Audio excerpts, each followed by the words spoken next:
Welcome to Dweller of the Dark. We are a channel honoring the yellowed and blackened bones of many prominent authors. We will be digging up several obscure, strange, and forgotten authors who influenced many of the great horror, science fiction, and fantasy writers today. More tales of the horrifying, obscure, strange, and forgotten are climbing out of the tombs soon. Killer Merchandise Shop opens this week. Check out our links below for more information. Subscribe, comment, like, donate, or I'll send the devil of Black Bayou to rip your head off, as we did the like button. Send us ghoulish delights for the Skull and Bones collection. Your pound of writer's flesh will feed our ghouls for now. Children of Horror, Legion of Ghouls. Tonight, we present Lovecraft's most terrifying tale, The Temple, guaranteed to give you a serious case of claustrophobia. Enjoy. The Temple by H.P. Lovecraft. First published in Weird Tales, September 1925. Manuscript found on the coast of Yucatan.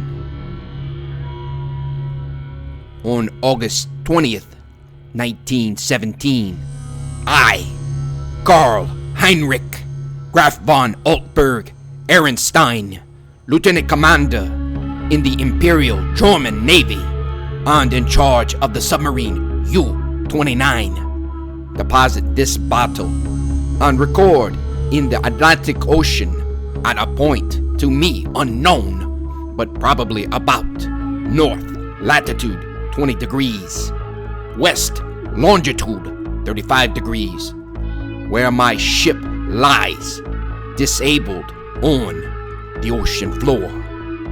I do so because of my desire to set certain unusual facts before the public, a thing I shall not, in all probability, survive to accomplish in person, since the circumstances surrounding me are as menacing as they are extraordinary, and involve not only the hopeless crippling of the U-29, but the impairment of my iron German will in a manner most disastrous.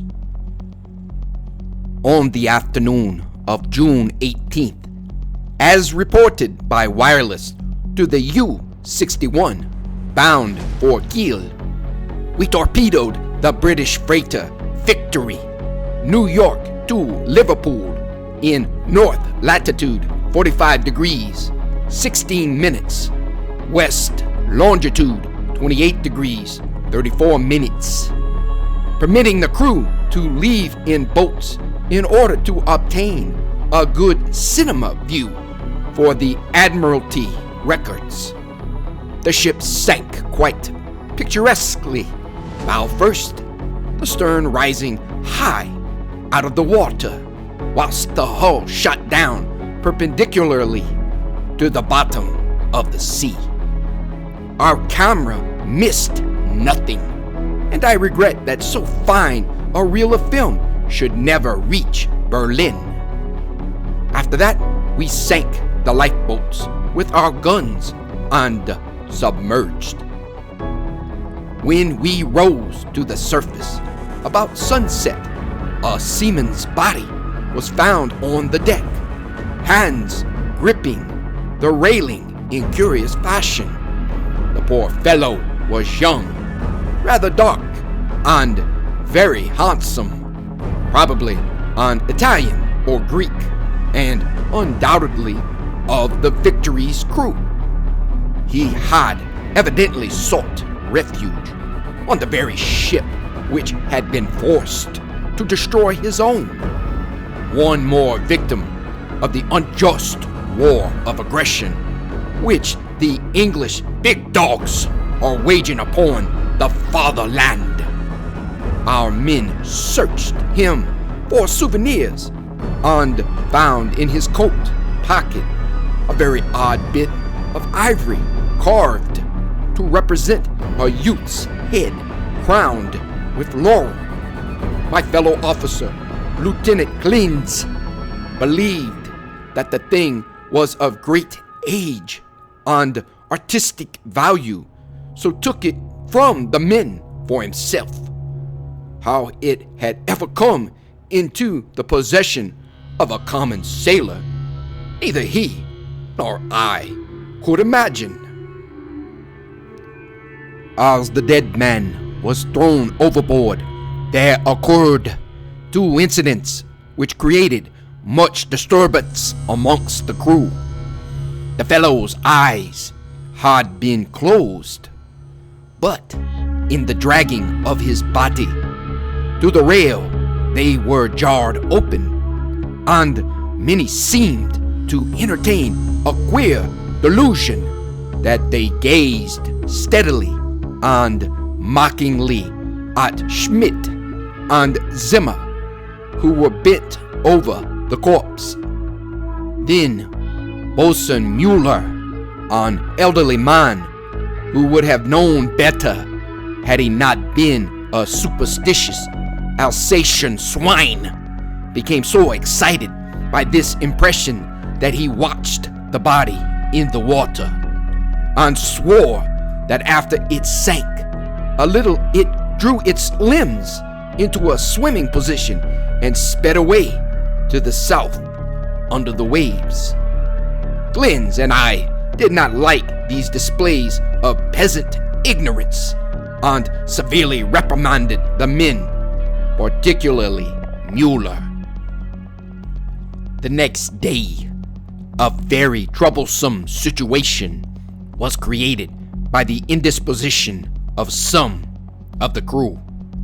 They were evidently suffering from the nervous strain of our long voyage and had had bad dreams. Several seemed quite dazed and stupid, and after satisfying myself that they were not feigning their weakness, I excused them from their duties. The sea was rather rough, so we descended to a depth where the waves were less troublesome. Here we were comparatively calm, despite a somewhat puzzling southward current, which we could not identify from our oceanographic charts. The moans of the sick men were decidedly annoying, but since they did not appear to demoralize the rest of the crew, we did not resort to extreme measures. It was our plan to remain where we were and intercept the liner Dacia mentioned in information from agents in New York. In the early evening, we rose to the surface and found the sea less heavy. The smoke of a battleship was on the northern horizon, but our distance and ability to submerge made us safe. What worried us more was the talk of Bosun Mueller, which grew wilder as night came on. He was in a detestably childish state and babbled of some illusion of dead bodies drifting past the undersea portholes, bodies which looked at him intensely and which he recognized in spite of bloating as having seen dying during some of our victorious German exploits. And he said that the young man we had found and tossed overboard was their leader. This was very gruesome and abnormal, so we confined Mueller in irons and had him soundly whipped. The men were not pleased at his punishment, but discipline was necessary. We also denied the request of a delegation headed by Seaman Zimmer that the curious carved ivory head be cast into the sea. On June 20th, Seaman Bone and Schmidt, who had been ill the day before, became violently insane. I regretted that no physician was included in our complement of officers, since German lives are precious. But the constant ravings of the two concerning a terrible curse were most subversive of discipline, so drastic steps were taken. The crew accepted the event in a sullen fashion, but it seemed to quiet Mueller, who thereafter gave us no trouble. In the evening, we released him, and he went about his duties silently. In the week that followed, we were all very nervous watching for the dossier. The tension was aggravated by the disappearance of Mueller and Zimmer, who undoubtedly committed suicide as a result of the fears which had seemed to harass them, though they were not observed in the act of jumping overboard. I was rather glad to be rid of Mueller, for even his silence had unfavorably affected the crew. Everyone seemed inclined to be silent now, as though holding a secret fear. Many were ill, but none made a disturbance. Lieutenant Klenze chafed under the strain and was annoyed by the merest trifles, such as the school of dolphins which gathered about the U-29 in increasing numbers, and the growing intensity of that southward current which was not on our chart. It at length became apparent that we had missed the Dacia altogether. Such failures are not uncommon, and we were more pleased than disappointed, since our return to Wilhelmshaven was now in order. At noon, June 28th, we turned northeastward, and despite some rather comical entanglements with the unusual masses of dolphins, were soon underway. The explosion in the engine room at 2 p.m. was wholly a surprise. No defect in the machinery or carelessness in the men had been noticed, yet without warning, the ship was wrecked from end to end with a colossal shock.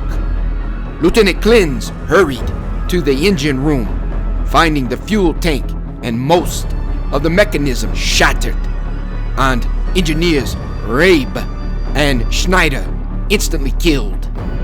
Our situation had suddenly become grave indeed, for though the chemical air regenerators were intact, and though we could use the devices for raising and submerging the ship and opening the hatches as long as compressed air and storage batteries might hold out, we were powerless to propel or guide the submarine.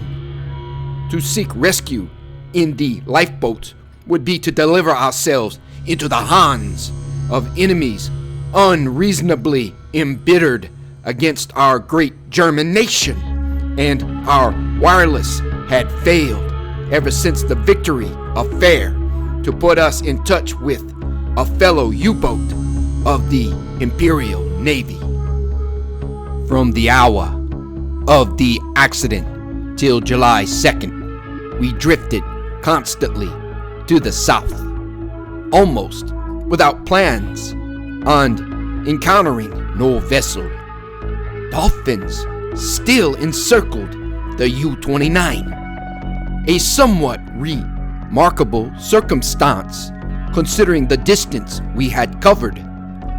On the morning of July 2nd, we sighted a warship flying American colors, and the men became very restless in their desire to surrender. Finally, Lieutenant Klenze had to shoot a seaman named Trob, who urged this un-German act with especial violence. This quieted the crew for the time, and we submerged unseen. The next afternoon, a dense flock of seabirds appeared from the south, and the ocean began to heave ominously. Closing our hatches, we awaited developments until we realized that we must either submerge or be swamped in the mounting waves. Our air pressure and electricity were diminishing, and we wished to avoid all unnecessary use of our slender mechanical resources. But in this case, there was no choice. We did not descend far, and when, after several hours, the sea was calmer, we decided to return to the surface. Here, however, a new trouble developed, for the ship failed to respond to our direction in spite of all that the mechanics could do. As the men grew more frightened at this undersea imprisonment, some of them began to mutter again about Lieutenant Klenze's ivory image, but the sight of an automatic pistol calmed them.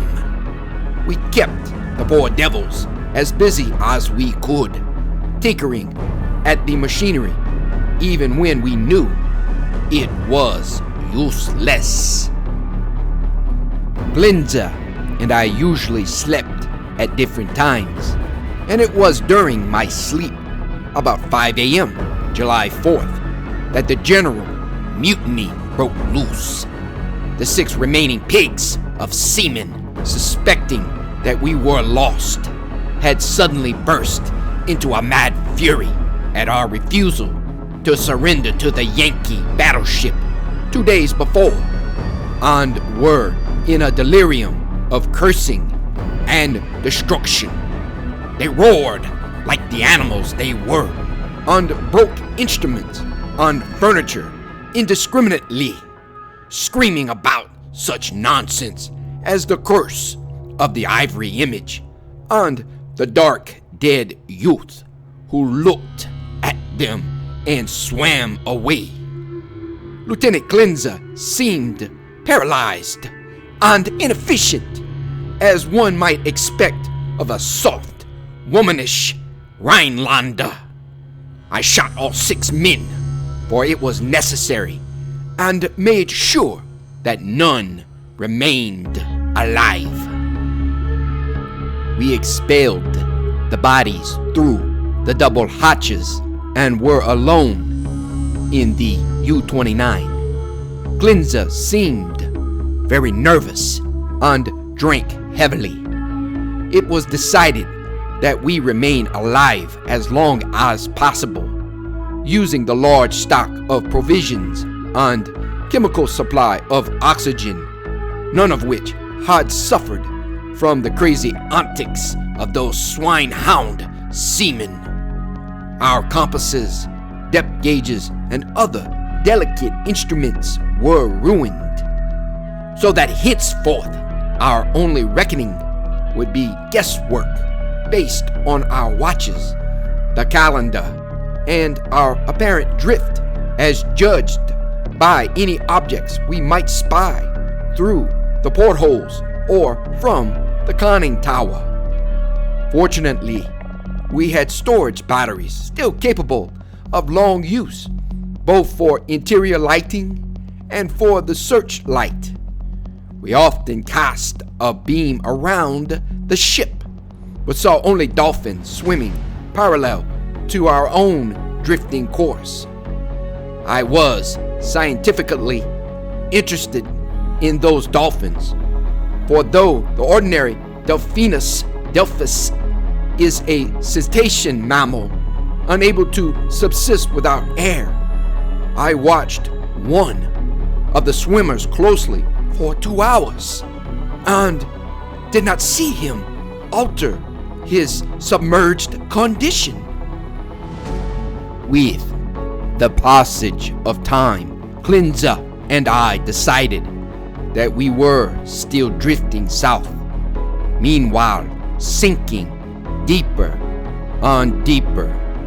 We noted the marine fauna and flora and read much on the subject in the books I had carried with me for spare moments.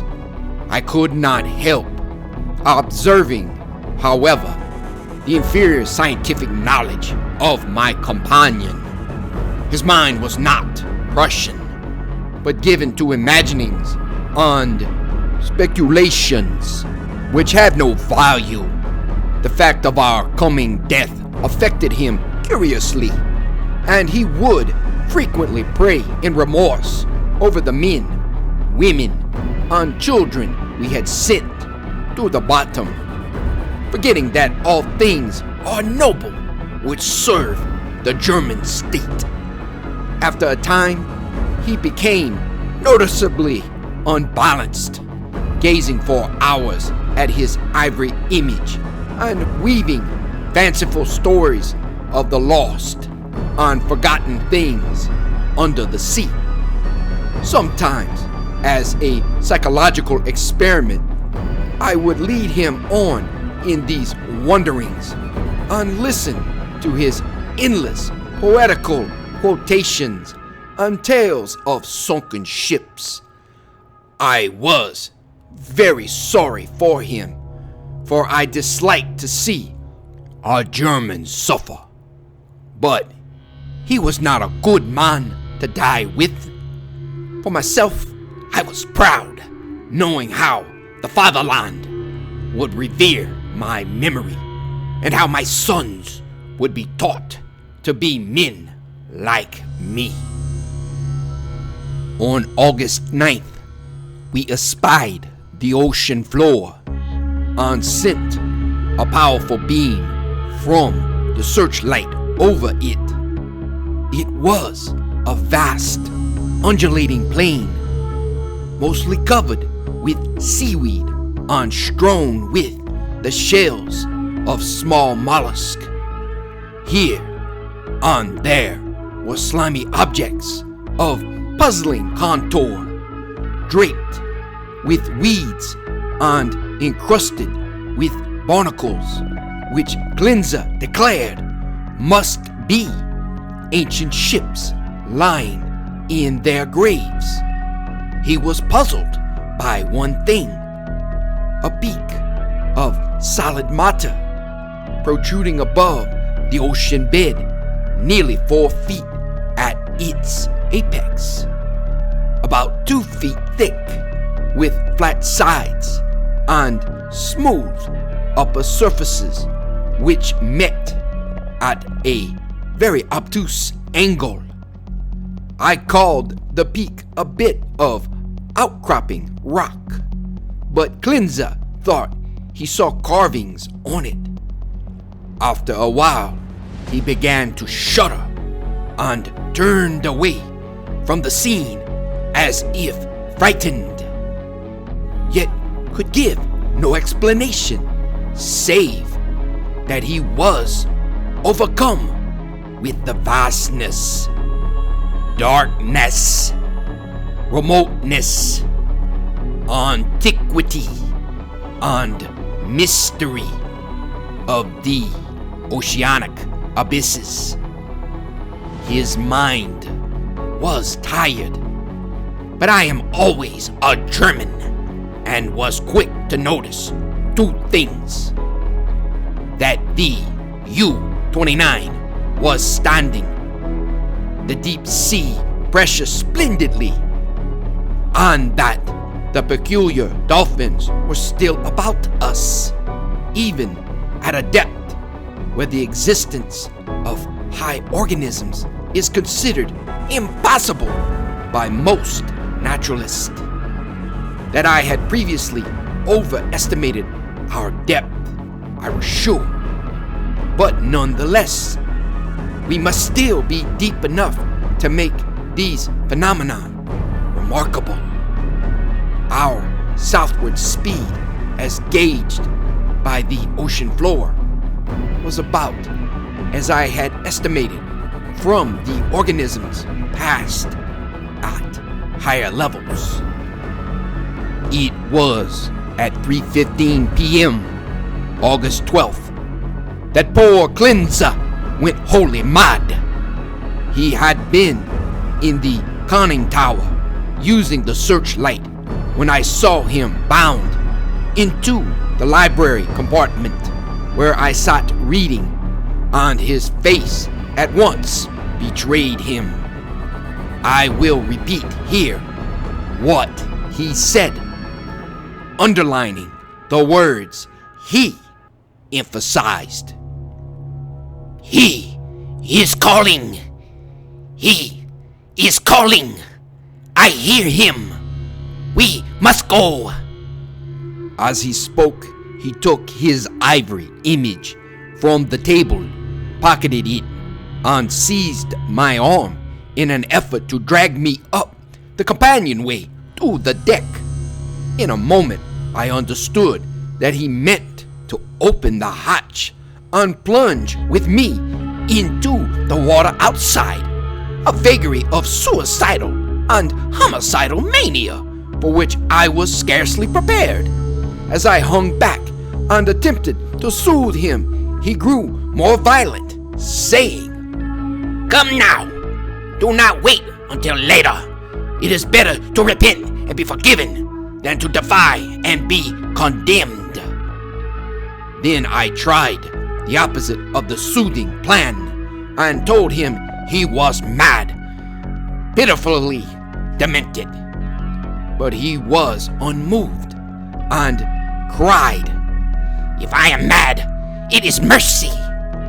May the gods pity the man who in his callousness can remain sane to the hideous end. Come and be mad whilst he still calls with mercy." This outburst seemed to relieve a pressure in his brain, for as he finished, he grew much milder, asking me to let him depart alone if I would not accompany him. My course at once became clear. He was a German, but only a Rhinelander and a commoner, and he was now a potentially dangerous madman.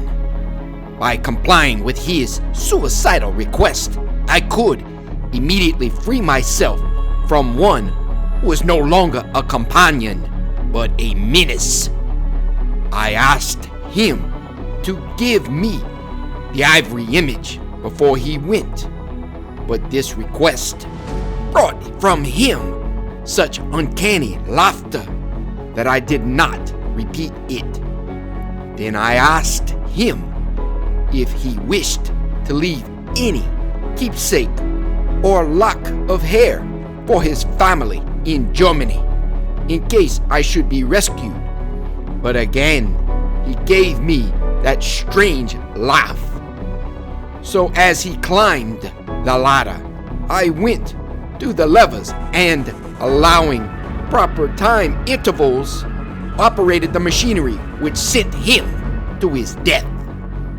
After I saw that he was no longer in the boat, I threw the searchlight around the water in an effort to obtain a last glimpse of him, since I wished to ascertain whether the water pressure would flatten him as it theoretically should, or whether the body would be unaffected like those extraordinary dolphins. I did not, however, succeed in finding my late companion, for the dolphins were massed thickly and obscuringly about the conning tower. That evening, I regretted that I had not taken the ivory image surreptitiously from poor Klenze's pocket as he left, for the memory of it fascinated me. I could not forget the youthful, beautiful head with its leafy crown. Though I am not by nature an artist, I was also sorry that I had no one with whom to converse. Klenze, though not my mental equal, was much better than no one. I did not sleep well that night, and wondered exactly when the end would come. Surely I had little enough chance of rescue. The next day, I ascended to the conning tower and commenced the customary searchlight explorations. Northward, the view was much the same as it had been all the 4 days since we had sighted the bottom, but I perceived that the drifting of the U-29 was less rapid. As I swung the beam around to the south, I noticed that the ocean floor ahead fell away in a marked declivity and bore, curiously, regular blocks of stone in certain places, disposed as if in accordance with definite patterns. The boat did not at once descend to match the greater ocean depth, so I was soon forced to adjust the searchlight to cast a sharply downward beam. Owing to the abruptness of the change, a wire was disconnected, which necessitated a delay of many minutes for repairs. But at length, the light streamed on again, flooding the marine valley below me. I am not given to emotion of any kind, but my amazement was very great when I saw what lay revealed in that electrical glow. And yet, as one reared in the best culture of Russia, I should not have been amazed, for geology and tradition alike tell us of great transpositions in oceanic and continental areas. What I saw was an extended and elaborate array of ruined edifices, all of magnificent, though unclassified architecture, and in various stages of preservation. Most appeared to be of marble, gleaming whitely in the rays of the searchlight, and the general plan was of a large city at the bottom of a narrow valley, with numerous isolated temples and villas on the steep slopes above. Roofs were fallen and columns were broken, but there still remained an air of immemorially ancient splendor which nothing could efface. Confronted at last with the Atlantis I had formerly deemed largely a myth, I was the most eager of explorers.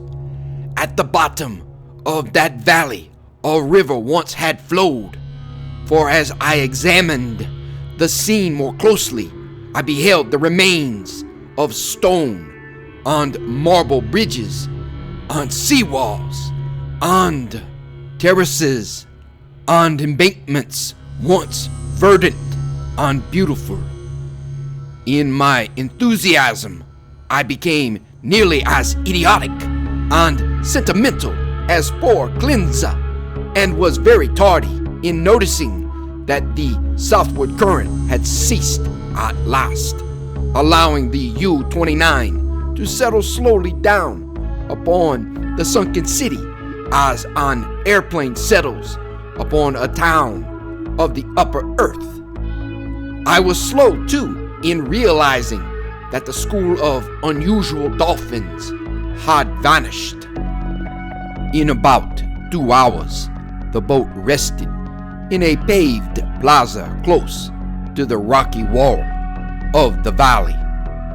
On one side, I could view the entire city as it sloped from the plaza down to the old riverbank.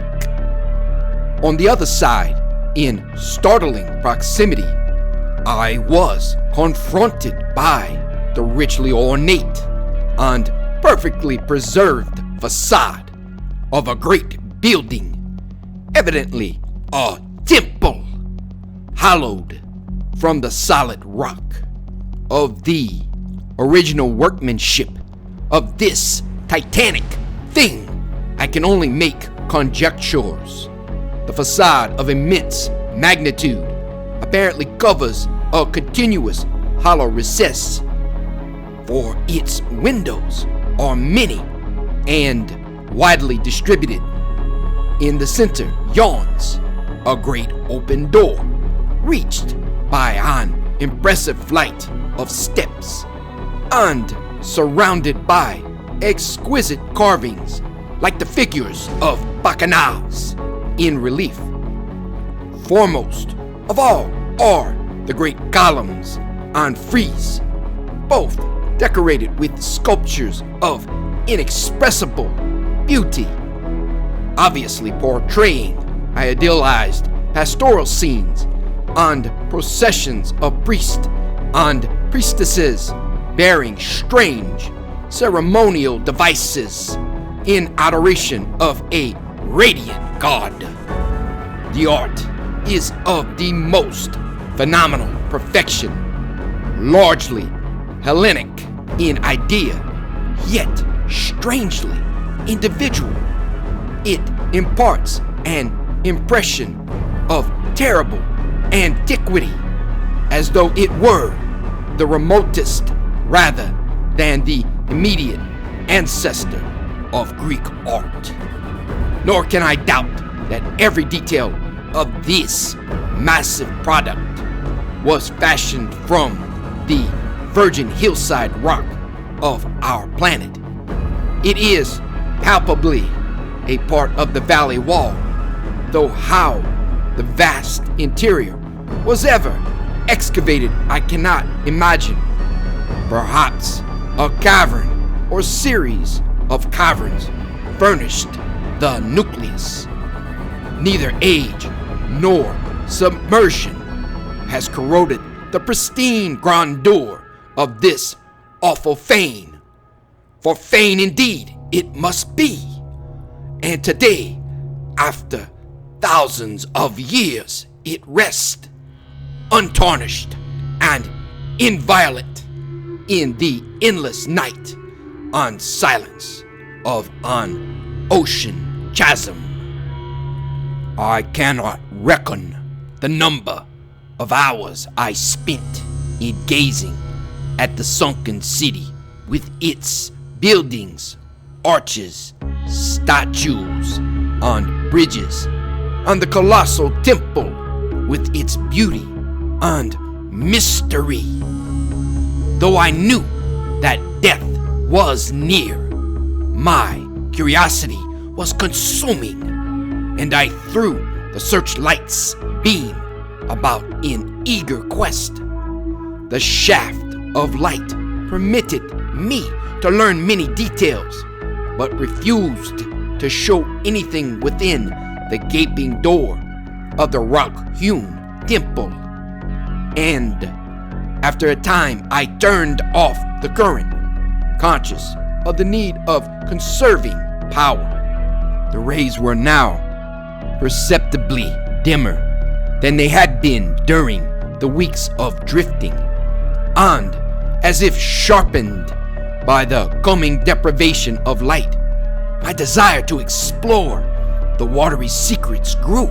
I, a German, should be the first to tread those eon-forgotten ways.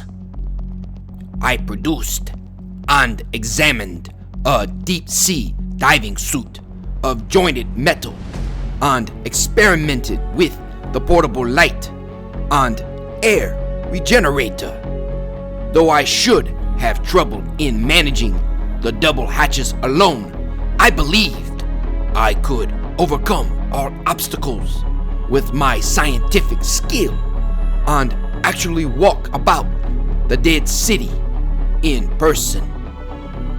On August 16th, I effected an exit from the U-29 and laboriously made my way through the ruined and mud-choked streets to the ancient river. I found no skeletons or other human remains, but gleaned a wealth of archaeological lore from sculptures and coins. Of this I cannot now speak, save to utter my awe at a culture in the full noon of glory, when cave dwellers roamed Europe and the Nile flowed unwatched to the sea. Others, guided by this manuscript, if it shall ever be found, must unfold the mysteries at which I can only hint. I returned to the boat as my electric batteries grew feeble, resolved to explore the rock temple on the following day.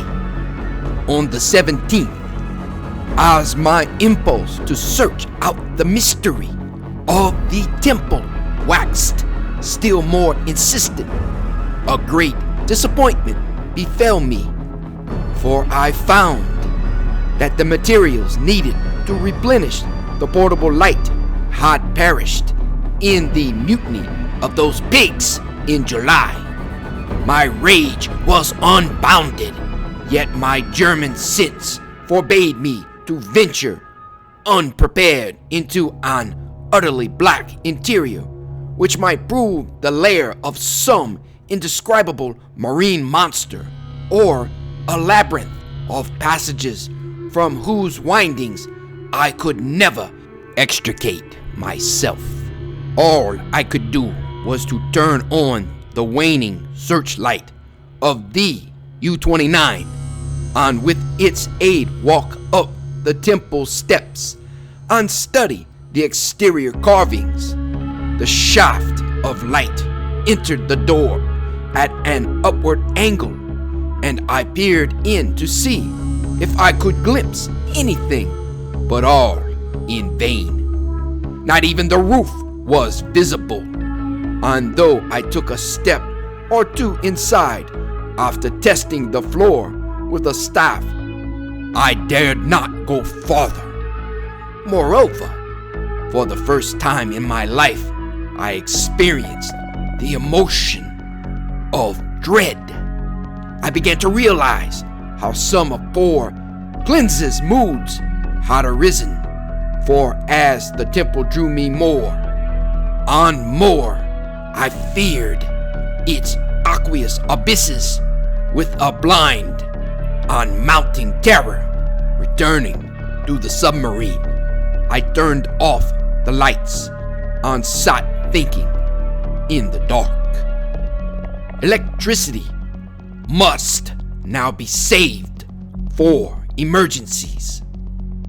Saturday the 18th, I spent in total darkness, tormented by thoughts and memories that threatened to overcome my German will. Klenze had gone mad and perished before reaching this sinister remnant of a past unwholesomely remote, and had advised me to go with him. Was indeed fate preserving my reason only to draw me irresistibly to an end more horrible and unthinkable than any man has dreamed of? Clearly, my nerves were sorely taxed, and I must cast off these impressions of weaker men.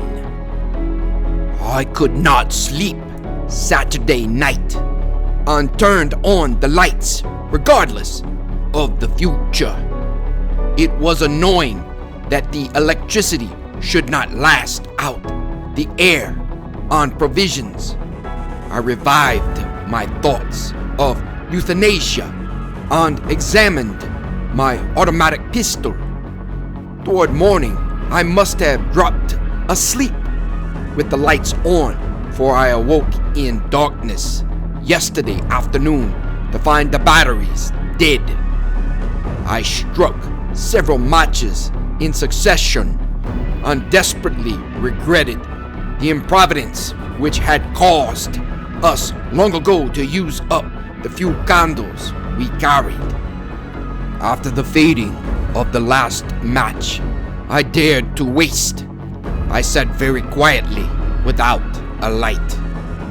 As I considered the inevitable end, my mind ran over preceding events and developed a hitherto dormant impression which would have caused a weaker and more superstitious man to shudder. The head of the radiant god in the sculptures on the rock temple is the same as that carven bit of ivory which the dead sailor brought from the sea, and which poor Klenze carried back into the sea. I was a little dazed by this coincidence, but did not become terrified. It is only the inferior thinker who hastens to explain the singular and the complex by the primitive shortcut of supernaturalism. The coincidence was strange, but I was too sound a reasoner to connect circumstances which admit of no logical connection, or to associate in any uncanny fashion the disastrous events which had led from the victory of FIVERR to my present plight. Feeling the need of more rest, I took a sedative and secured some more sleep. My nervous condition was reflected in my dreams, for I seemed to hear the cries of drowning persons and to see dead faces pressing against the portholes of the boat. And among the dead faces was the living, mocking face of the youth with the ivory image. I must be careful how I record my awakening today, for I am unstrung, and much hallucination is necessarily mixed with fact. Psychologically, my case is most interesting, and I regret that it cannot be observed scientifically by a competent German authority. Upon opening my eyes, my first sensation was an overmastering desire to visit the rock temple, a desire which grew every instant, yet which I automatically sought to resist through some emotion of fear which operated in the reverse direction. Next, there came to me the impression of light amidst the darkness of dead batteries, and I seemed to see a sort of phosphorescent glow in the water through the porthole which opened toward the temple. This aroused my curiosity, for I knew of no deep-sea organism capable of emitting such luminosity. But before I could investigate, there came a third impression, which because of its irrationality caused me to doubt the objectivity of anything my senses might record. It was an aural delusion, a sensation of rhythmic, melodic sound, as of some wild yet beautiful chant or choral hymn coming from the outside through the absolutely soundproof hull of the U-29. Convinced of my psychological and nervous abnormality, I lighted some matches and poured a stiff dose of sodium bromide solution, which seemed to calm me to the extent of dispelling the illusion of sound. But the phosphorescence remained, and I had difficulty in repressing a childish impulse to go through the porthole and seek its source. It was horribly realistic, and I could soon distinguish by its aid the familiar objects around me, as well as the empty sodium bromide glass, of which I had no former visual impression in its present location. This last circumstance made me ponder, and I crossed the room and touched the glass. It was indeed in the place where I had seemed to see it. Now I knew that the light was either real or part of an hallucination so fixed and consistent that I could not hope to dispel it. So, abandoning all resistance, I ascended to the conning tower to look for the luminous agency. Might it not actually be another U-boat offering possibilities of rescue? It is well that the reader accept nothing which follows as objective truth, for since the events transcend natural law, they are necessarily the subjective and unreal creations of my overtaxed mind.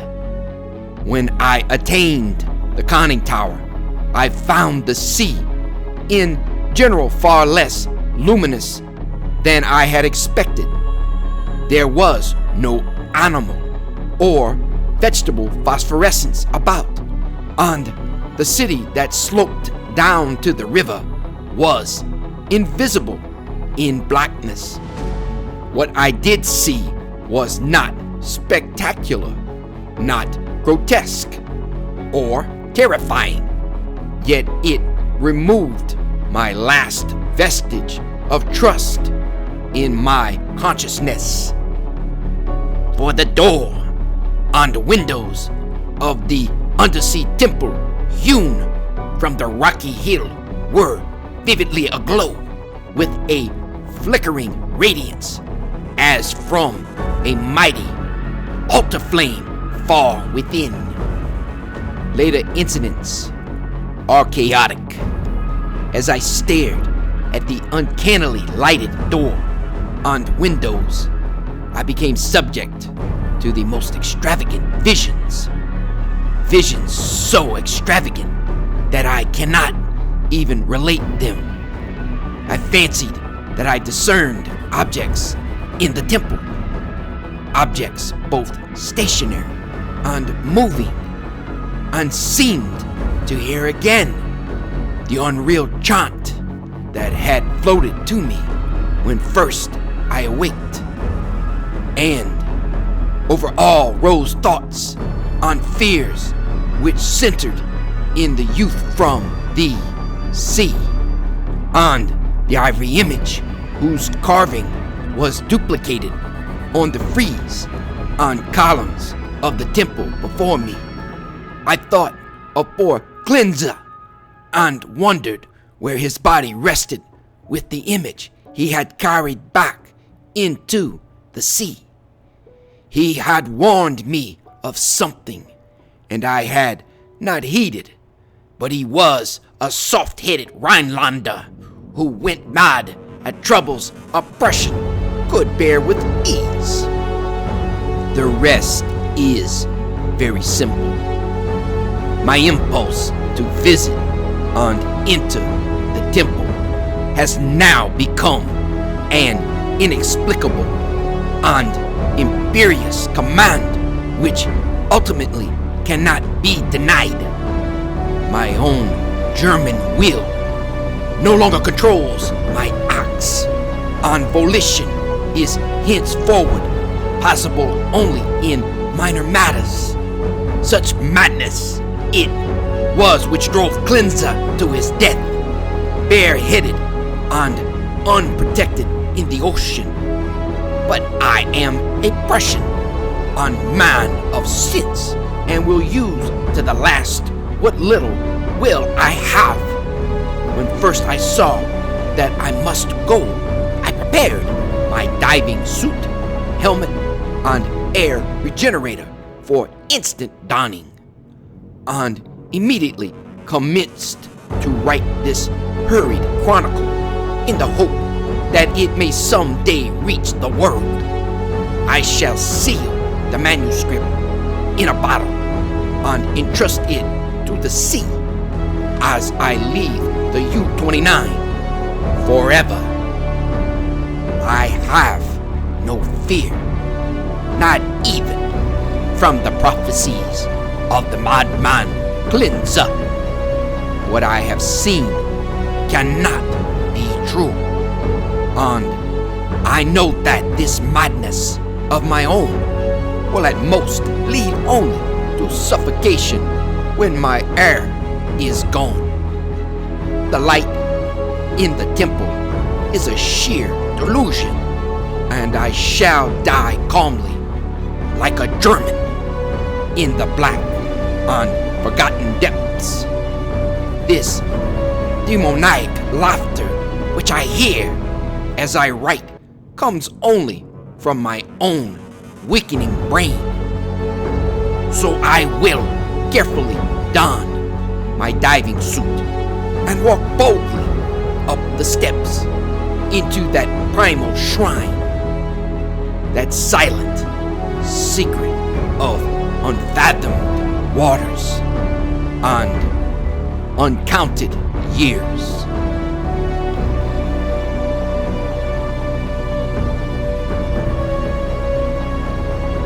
Thank you for listening. Have a great night.